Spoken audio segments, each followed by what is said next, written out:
Welcome to the Temple of Tomes with your host, Indie Comics Jones. Today is July 23rd, 2020, and this is episode number 50, the Big 50. So thank you for stopping by and celebrating it with me. Today we've got the final conclusion to Rick Remender's Death or Glory. This is issue number 11, and as it says here, it's the thrilling conclusion, but for me, this thing just ran out of gas, and it's got a real crappy ending, literally and figuratively speaking on this one. Oh man, where can I get started? Well, let's start with the cover anyway. Okay, it's depicted as like a 1970s Vanishing Point type movie poster, and if you've been reading this comic at all, you'll know that the last 4 or 5 issues were nothing but a huge car chase that just continued on and on. The main star for me in this was the Camaro SS, which by this issue is out of commission. They show it right here. You can get a little picture of it. That's probably the only real picture of it. Just some neat shots of it cornering and the suspension going all out of whack. Pretty exciting shots.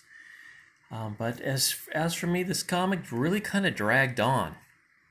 I think it could have been done in 6 issues, and like I said, the ending wasn't as good a payout as I'd hoped for something that had a pretty big build-up. It had a fairly large audience. I can't find the numbers. I had them written down from earlier. I think it started off pretty good and kind of started tailing off. Issue 10 came out just before COVID really hit, so we've been waiting a while for this, about 3-4 months for this issue to hit, and it's finally here. But unfortunately, it didn't pay off. To kind of recap the story, Glory lives in this old desert town with a bunch of misfits that are beaten down by society and the local thugs. Red is her adoptive father. He's really, I think, kind of an uncle, but kind of treats her like daughter. And he's got I believe it's a liver problem, so they're trying to get a liver transplant for him. They have no money. She's tried robbing people and other things to get money for it. Overall, she's pretty indestructible. If you watch these car things, I mean, they're more crazy than the Road Warrior chases. Just vehicles going all over the place, blowing up, and she's jumping from vehicle to vehicle, fighting people along the way. So she's kind of a Mary Sue in this altogether. Not super likable. Let's see, Rick Remender was the author. Bengal was the artist, if you remember that. I did do a review of the first 10 episodes a while back. Probably would have been in May, I'm thinking. But overall, the pace was good. I'll give it that. It starts off, they are already stuck. Their vehicle is crapped out in this town just on the other side of the Mexican border. And the thugs are coming up on them.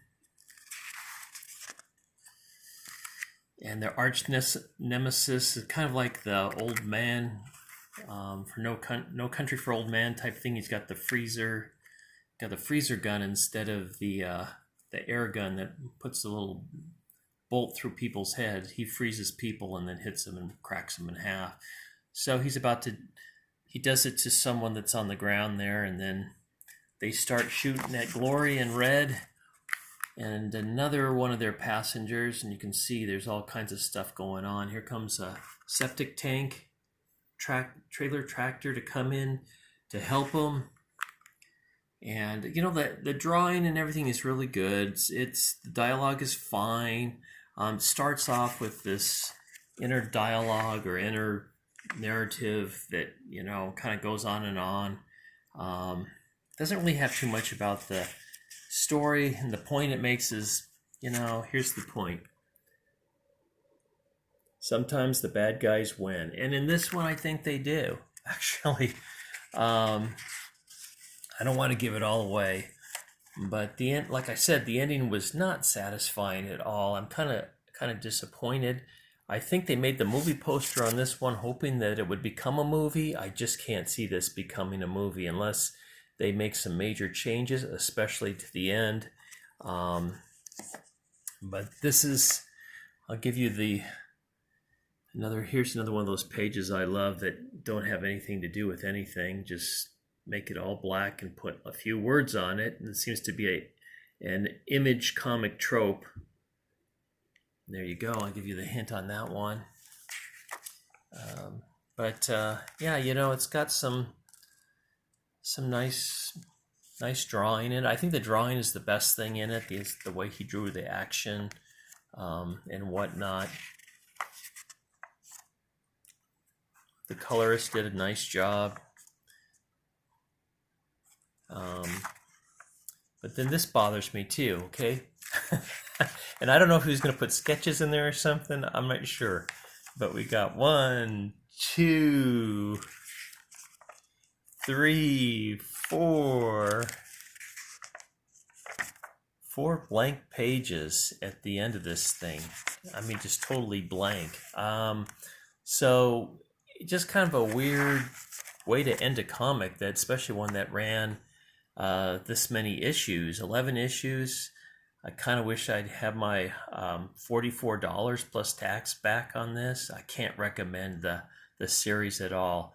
The art's good, but unless you're just someone that collects the art, I cannot recommend it at all. So this was one of 2 comic books I did pick up this week. I'm going to be doing a review on this one, on Monstrous, but not the Monstrous that's out there. This one is Monstrous, like Monstrose, Witch Hunt. So this looked interesting. I picked this one up. So far, what I've read, it's not as good as I'd hoped, unfortunately. So, but we'll get to that soon. Just real disappointed in this, to say again. I think Rick Remender does write well. I just don't think this story was fleshed out well enough. The story is a little disappointing at the end. So can't recommend. And I know I said that already. But anyway, please subscribe. Please leave your comments. If you like this comic, please tell me why. I'm just disappointed, period. Just didn't do it for me. Also, like I said, probably tonight I'm going to finish up the Monstrous comic and put a review out on that. So look forward for that. This is episode 50, so it's a big celebration for me. I did 50 episodes in a little under 3 months, so not too bad. And I do have my other channel, Arch Rival. Go check that out. It's a newer channel. I don't have too many videos on there yet, but you might see something you like. It's very varied content. It's all different, so it's not comic books. So anyway, subscribe if you haven't, comment if you wish, and like if you like this video, and I'll see you guys later. From the Temple of Tomes, this is Indie Comics Jones. Sayonara.